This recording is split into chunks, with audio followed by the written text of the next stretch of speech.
in Washington for us. And Alistair, two things just leapt out to me there, particularly at the tail end of what we were hearing from President Biden. Well, first, earlier on, he made it clear that he would, the Americans would replenish the Iron Dome system that has been so successful in stopping practically all of those Hamas missiles getting through.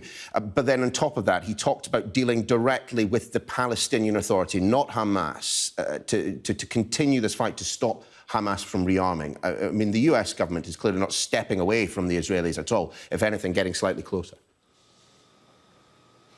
No, and don't forget, Hamas is a designated terrorist organisation by many governments, including the US and the UK. But the problem, of course, for President Biden and the Israelis and anyone else who wants to pursue that line is that Gaza is controlled by Hamas at the moment, whereas their political rivals, Fatah, are in control of the West Bank. So therein lies a political problem at the moment. And I think that Hamas will feel that out of these last week plus of hostilities, they will have come across to the Palestinian people as though they are their defenders, as opposed to Fatah, who have been rather more quiet. But that is the very complex domestic politics within the Palestinian territories. As for the ceasefire itself, due to kick in about 50 minutes' time, I think, if my calculation of time differences between Washington, London and Israel are correct.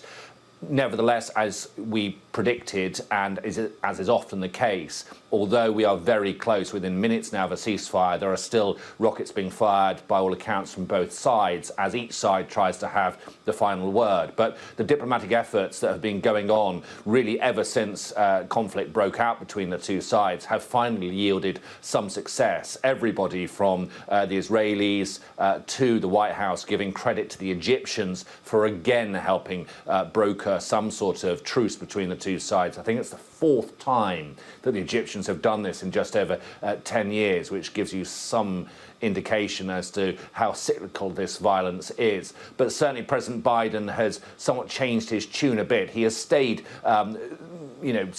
by his ally, by America's ally, Israel. But from originally saying that he respected Israel's right to defend itself, he did change his tone somewhat yesterday when he said he expected a swift ceasefire, and he'll be pleased that that has now come to pass. Alistair, thank you.